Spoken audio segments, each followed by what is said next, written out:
boa tarde. Acho que já podemos dar início à sessão da tarde destas jornadas.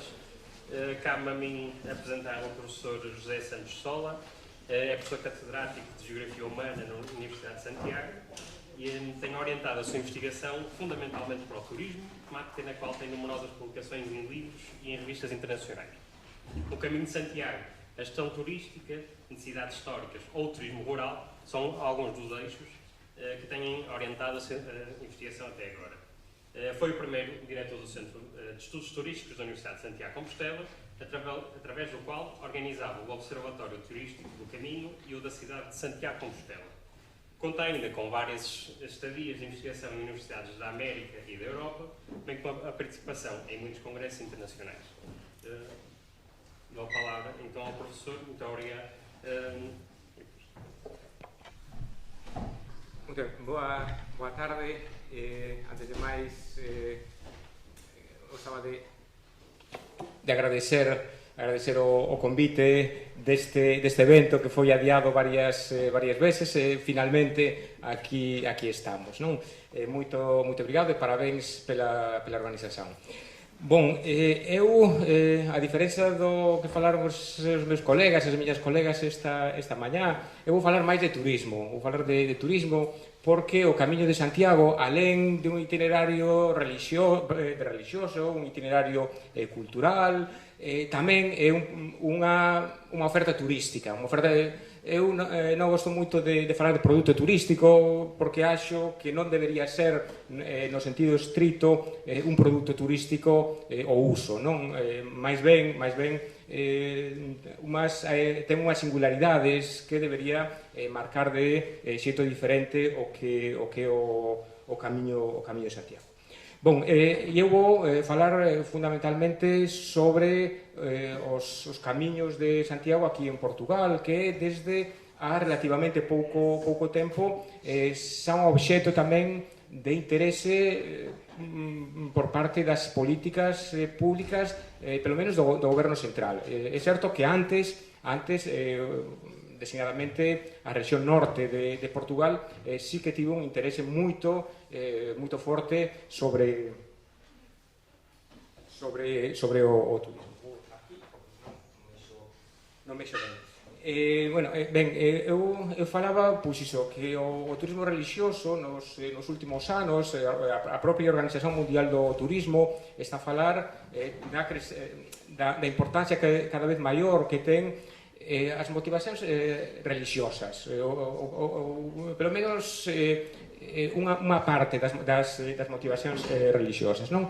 E precisamente Portugal é un dos destinos de turismo religioso probablemente máis intensos e máis interesantes da Europa, non?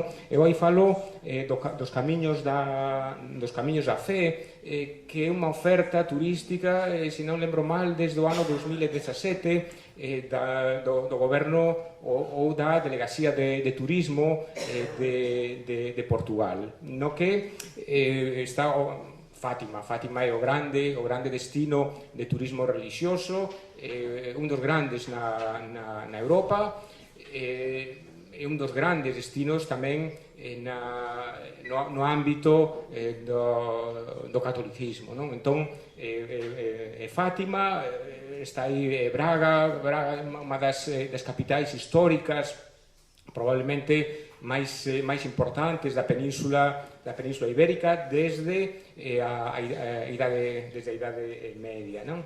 E outros moitos que están aí, como o Santo Cristo de Tomar, a Santa Lucía de Viana, Amarante, o Mosteiro de Batalla, etc.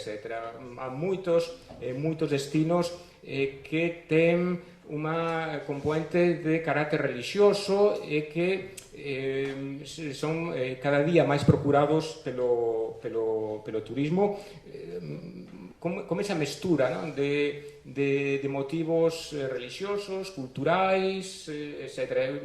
É moito difícil falar exclusivamente de motivacións religiosas, porque as religiosas vanse mesturar, pois iso, coas culturais moitas veces, ou a simples curiosidade tamén, ás veces simplesmente a curiosidade, non? E depois os camiños de Santiago esta mañá xa se falou, hai moita pesquisa, moita investigación en torno a tradición xacobea en Portugal, non? O topónimo de Santiago, as lendas, aí poño a lenda do Galo de Barcelos, como todo iso tamén foi vinculado, está vinculado con Santiago. Puña aquí unha slide da Organización Mundial do Turismo na que fala da importancia que ten o turismo religioso. Xa digo, moitas veces é difícil falar exactamente de turismo religioso porque a religiosidade é moitas veces unha componente máis do que son as visitas turísticas. Aí a Organización Mundial do Turismo hai uns anos falaba de en torno a 300 millóns de turistas con motivación religiosa de carácter internacional, máis 600 millóns incluídos tamén as viaxes domésticas, fundamentalmente na Europa.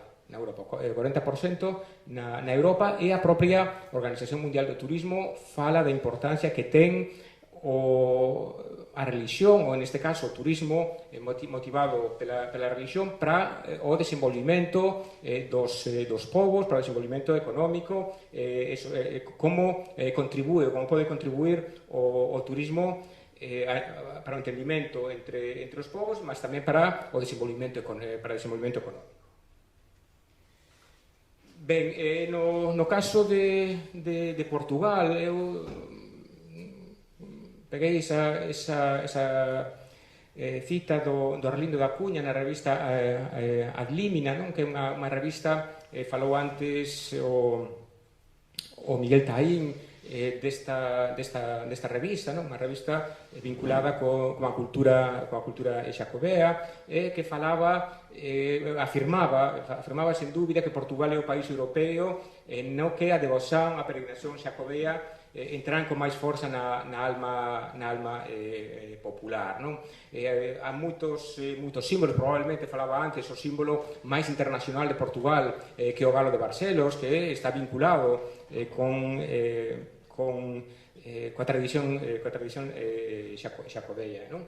E numerosos a toponimia, desde a cidade Santiago de Casem até moitas freguesías, non só en Portugal, mas tamén naqueles territorios que no seu momento foron portugueses ou foron tamén españoles. O caso da América Latina, por exemplo, estimase que en América Latina há en torno a 500 topónimos de Santiago, un dos topónimos máis importantes. Eu traía estas imaxes, que unha corresponde a un libro, Santiago Apóstol, en el imaginario andino mesoamericano, e a outro é unha imaxe da Catedral de Cusco, Santiago mata indios, non?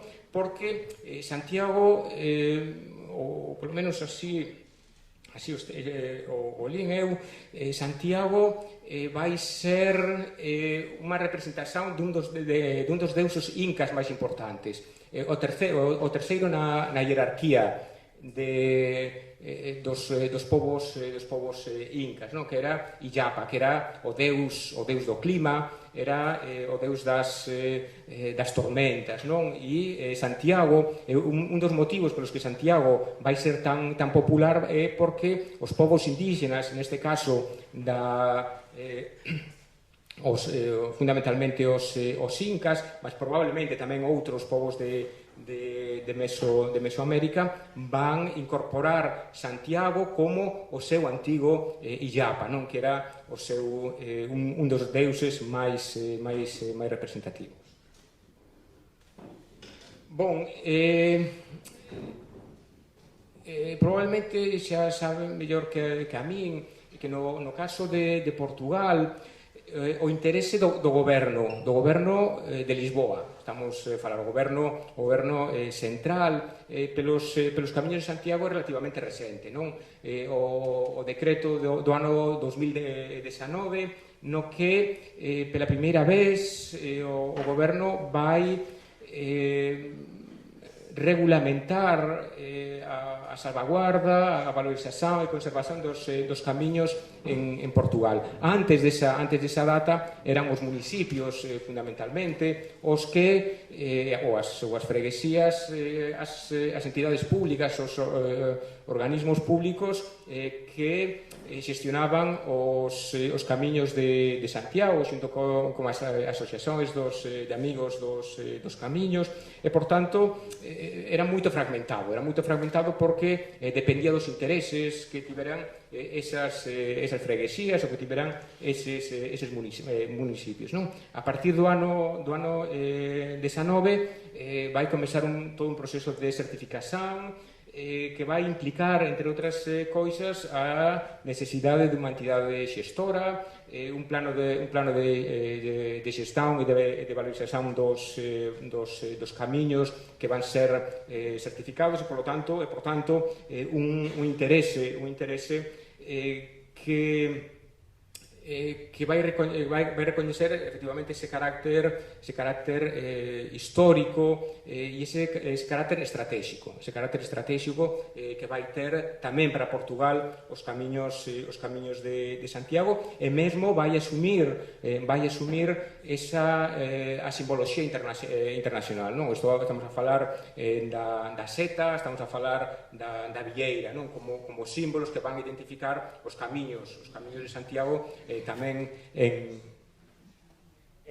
Portugal, non? Eu traio aquí tamén algúns antecedentes. Consultei unha obra que é a de Joana Silva, que fez un traballo sobre o camiño portugués de Santiago, as perspectivas sobre a xestão e valorización patrimonial de Porto a Valença, e ela recolle eses momentos que son importantes, non? Para entendermos os camiños, a valorización dos camiños en Portugal, non? Desde o PENT, o Plano Estratégico Nacional de Turismo do ano 2007, máis vai ser neste caso a rexión de turismo do norte de Portugal, quen vai ser o responsável pela dinamización do camiño de Santiago. Depois o plano de acción de Porto e norte de Portugal do ano 2016, máis unha vez o PEN do ano 2017, e depois traio aí tamén o Eixo Atlántico, que é o organismo de cooperación interregional entre a Galiza entre Galiza e Portugal, que vai desenvolver un estudo de viabilidade da candidatura a UNESCO, en o que se vai falar de diferentes camiños e designadamente de tres: o interior, o central e o da costa, non? E finalmente esa presentación da candidatura diante da UNESCO que aparece aí na listaxe tentativa da UNESCO, non? Teño aí estes links, mas agora non vamos a abrir porque hai pouco tempo. En cualquier caso, o que sí estamos a observar é ese crescente interese, non? Pelos camiños que finalmente, depois de moita demora, chegou tamén o goberno central de Portugal. Nestes momentos os camiños certificados son eses tres, os 435 kilómetros do camiño central, o camiño interior e o camiño da costa. As datas, como se pode observar, son moito recentes. Estamos a falar mesmo para o camiño da costa do ano 2022, non? Todo isto acompañado tamén por un volume cada vez maior. Depois vamos ver algúns dados estatísticos sobre os de peregrinos que percorren eses camiños, e acontece algo que tamén estamos a coñecer na Galiza, que máis e máis territorios queren ser declarados ou vincularse coa tradición xacobea. Nestes momentos, polo menos na Galiza, se está a traballar con seis novas propostas de camiños. Iso, por un lado, é interesante, mas por outro lado tamén é un perigo, porque se todos son camiños xacobeos, ao final nada é camiño xacobeo.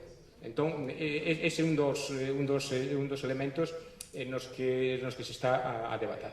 Entre as novas propostas, aí está o camiño de San Rosendo e da Raíña Santa, que pasa pelo Xerés, ou o camiño Miñoto-Ribeiro, ou da Xeira e os Arrieiros. Algún destes camiños nestes momentos xa están a ser recoñecidos aínda non pelo goberno galego, mas sí pela Igrexa.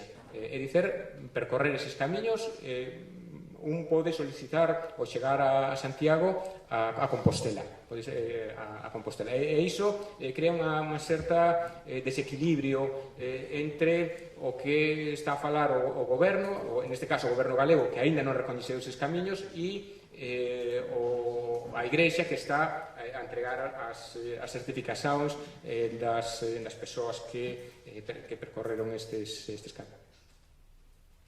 Bon, agora estes son imaxes tiradas, dos propios documentos oficiais portugueses, os tres camiños, non? Alén deste apoio institucional que estamos a falar, eu sempre acho que é moito importante o papel que desenvolven as asociacións de amigos dos camiños de Santiago. Son institucións xa desde a Idade Media que se foron revitalizando nos últimos anos e que desenvolven un papel fundamental, teñen un papel fundamental para facer que os camiños de Santiago sexan moito máis que un produto turístico. O seu papel eu acho que é definitivo, non? No caso de Portugal, pelo menos na listaxe de turismo do goberno galego, a última vez que consultei había 12 asociacións de amigos do camiño. Quase que todas estaban no norte de Portugal. No norte de Portugal, que é a rexión onde há máis interese histórico e actual pelos camiños de Santiago.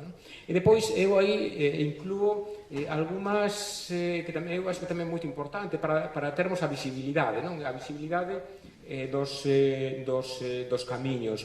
Os camiños de Santiago están sendo obxecto, pelo menos no ámbito no que eu máis traballo, que é o de turismo, de moita investigación, moita, en revistas ou en editoras de carácter local, máis de carácter internacional. Entón, eu aí teño algunhas delas.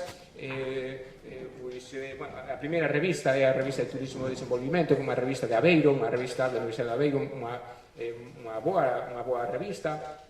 Mas, por exemplo, a segunda de Tourism Management Perspectives é unha das revistas topo no ámbito académico do turismo. E aí temos tamén unhas achegas de pesquisadores, neste caso, de Portugal, ou tamén traio algunhas teses de doutoramento, por exemplo, a de Miguel Pereira, sobre os sistemas de información xeográfica, neste caso no camiño de Santiago, ou outras, a de Carneiro, Nadal, que teses de doutoramento, teses de mestrado, etc.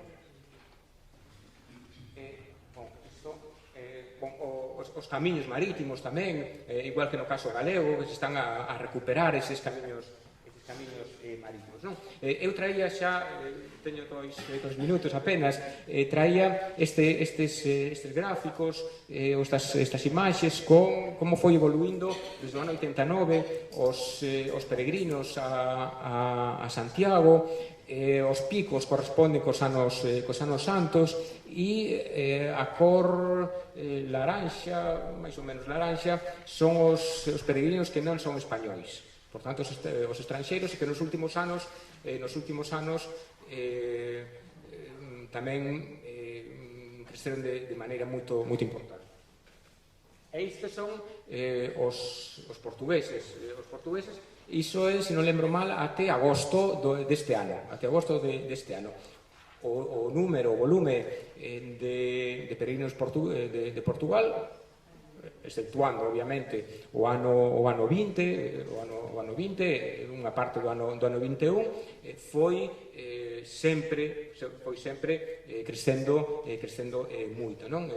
Isto é unha evidencia, estes son os dados oficiais, non?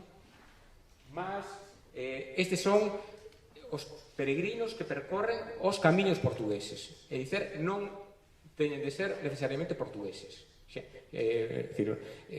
Aquí son apenas os camiños portugueses. Tamén o crecemento é moito importante nestes últimos anos. Termino xa.